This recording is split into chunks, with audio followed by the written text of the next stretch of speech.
Bonjour à tous et à tous, c'est Emmanuel Chauvin, comment allez-vous? Bienvenue dans cette nouvelle vidéo sur ma chaîne YouTube. Aujourd'hui, je vais vous montrer 3 différentes manières de sélectionner vos actifs pour trader et vous spécialiser sur les marchés financiers. C'est parti!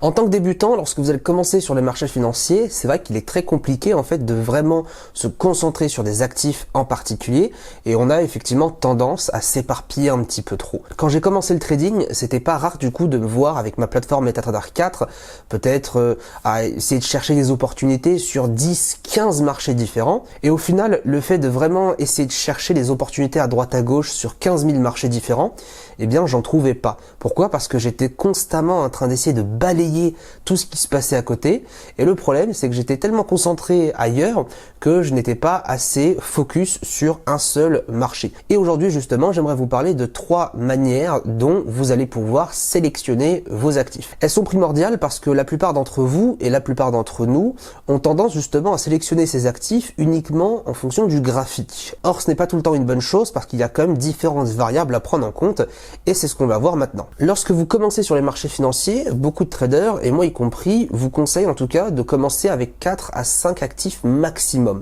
Pourquoi? Parce que en fonction des opportunités dans la journée, et peut-être que si vous avez un écran, 2 écrans, 3 écrans, vous allez être extrêmement limité. Personnellement, j'ai commencé avec un seul écran, donc c'est très compliqué d'arriver à trader plusieurs marchés sur un si petit écran et ça reste très compliqué en fait d'analyser toutes les opportunités. C'est pour ça que en fonction aussi du nombre d'écrans que vous avez, il faut vous adapter. C'est pas au marché de s'adapter à vous, mais c'est plutôt l'inverse. À l'heure actuelle, je suis spécialisé sur le DAX notamment. Je trade quelques fois le Forex, rarement, mais vous voyez que les 3 écrans derrière moi sont exclusivement du DAX. On a un graphique du DAX, 2 graphiques du DAX et le 3e graphique du DAX à côté. Ça me permet d'afficher plus d'unités de temps sur le même actif. Avec 3 écrans par exemple, on peut arriver largement à trader 4-5 actifs. Avec 2, c'est pareil, suivant sa méthodologie. Et avec 1, ça va être vraiment très compliqué. Avec un écran, c'est vrai qu'il est bien plus préférable de se spécialiser sur 1 ou 2 actifs de manière à être beaucoup plus rentable par la suite. Première manière de sélectionner ses actifs. Alors là, peut-être que je vous apprends rien, ou peut-être que si, mais pour le coup, c'est la base. Choisissez votre actif en fonction de votre fuseau horaire. C'est logique, vous n'allez pas par exemple trader l'indice japonais lorsque vous commencez la session européenne, tout simplement parce qu'à l'heure de l'ouverture des marchés, eux, au Japon, ils sont en train de dormir. Donc ça paraît logique qu'il y a très peu d'investisseurs sur leurs indices, et donc forcément, la force du mouvement va être beaucoup plus faible. C'est pour cela justement qu'il faut impérativement connaître les horaires de session. Entre indice et Forex, vous avez un large choix de sélection, que ça passe sur les monnaies européennes, comme l'euro, la livre sterling, le franc suisse, les monnaies américaines, le dollar américain, le dollar canadien, ou les monnaies asiatiques comme le yen japonais ou le dollar australien et le dollar néo-zélandais. En plus de pouvoir trader des indices ainsi que des paires de devises, donc le forex, vous avez aussi l'occasion de trader des matières premières comme le pétrole, l'or, le cuivre, l'argent, le gaz, le cacao, etc., etc.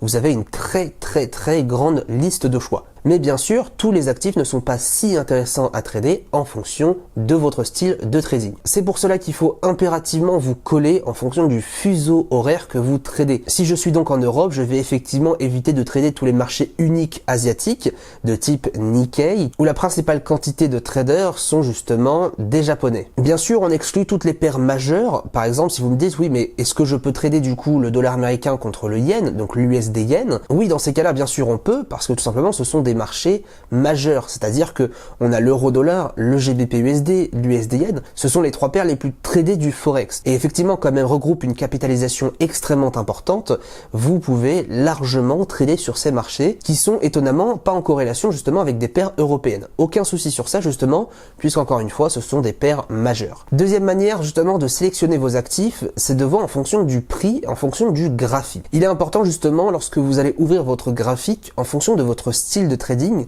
d'analyser la formation des différentes bougies. Par exemple, personnellement, je fais de l'intrascalping, les marchés de type CHF ne vont pas forcément m'intéresser parce qu'en général, ils ont de grandes mèches. Ça veut dire que j'ai peut-être plus de probabilité de me faire sortir sur des mèches lorsque je vais scalper ou intrascalper que la moyenne. Donc effectivement, je vais mettre de côté ces actifs-là et je vais plutôt privilégier des actifs qui vont avoir tendance à exploser ou en tout cas à être beaucoup plus toniques sur la journée. Encore une fois, il n'y a pas non plus de gros secrets pour gagner sur les marchés, c'est toute une question d'organisation. Si vous sélectionnez mal vos actifs, si vous tradez en contre-tendance, si vous ne respectez pas la gestion de risque, c'est clair et net que votre probabilité de gain va être extrêmement faible.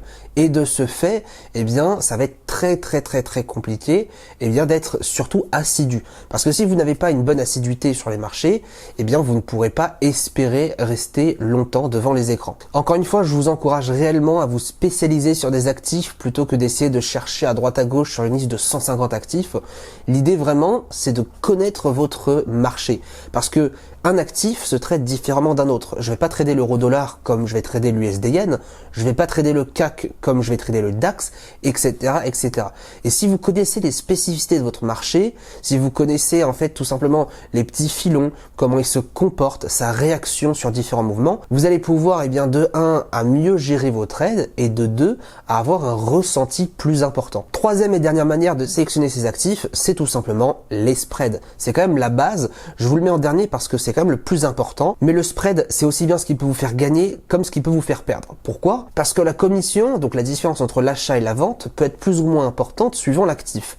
Et en fonction aussi de votre style de trading, si encore une fois en intra-scalping ou en scalping, vous avez des marchés de type euro-NZD, donc l'euro contre le dollar néo-zélandais, qui cote actuellement en moyenne à 3 pips de commission, si vous en prenez 5 voire 10, ce qui part déjà limite dans l'intraday, eh bien c'est mathématique, ça va être très compliqué de gagner vos positions. L'euro NZD par exemple qui est coté en moyenne à 3 pips de commission, forcément, et c'est mathématique, ça va être très compliqué si vous avez un TP, un objectif à 5-10 pips, de gagner. Si justement plus de la moitié de la position vous sert à rémunérer le courtier plutôt que vous en doutez bien, ça va être très peu rentable. C'est pour ça que chaque marché n'est pas forcément plus intéressant qu'un autre en fonction du spread, en fonction de votre style de trading.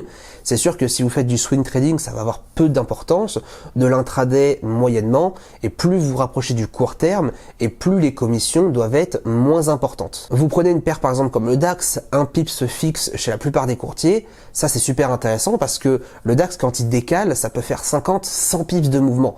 Et si vous en payez un seul, eh bien ça peut être extrêmement avantageux pour vous pour payer le moins de commissions possible. Idéalement, il faut se dire qu'on ne dépasse pas 10 à 20% de sa position en commission, et encore déjà 20% ça commence à faire beaucoup. Il faut du coup impérativement supprimer les actifs que vous tradez qui ont un spread beaucoup trop élevé. On s'en rend malheureusement pas compte et je pense que c'est une grosse erreur que le spread a une part importante dans sa réussite. Encore une fois, la liste des actifs est vraiment très longue, donc vous avez vraiment le choix de vous spécialiser, que ça soit sur les forex, les indices, les matières premières, il y a vraiment de quoi faire sur les marchés financiers. J'espère que cette vidéo vous aura plu, n'hésitez pas à poster vos questions en bas dans les commentaires, à vous abonner à la chaîne pour suivre nos prochaines vidéos.